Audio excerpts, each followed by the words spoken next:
Welcome to Operation Theater SKR YouTube channel. Today, I will share about mastering aseptic practices in healthcare, essential techniques for infection control. In the realm of healthcare, maintaining asepsis is paramount to patient safety and treatment efficacy. The cornerstone of this practice lies in the meticulous process of instrument sterilization and disinfection. We begin with thorough cleaning, as any residual organic matter can impede the effectiveness of subsequent sterilization methods.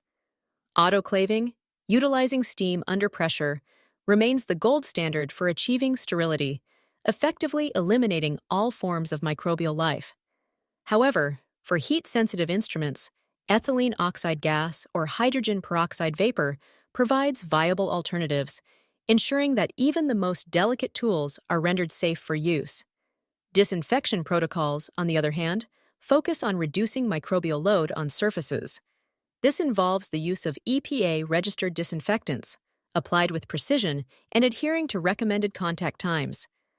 Continuous education and adherence to these protocols not only safeguard our patients, but also uphold the integrity of our healthcare environments, fostering trust and confidence in our practices. If you like my video, do subscribe.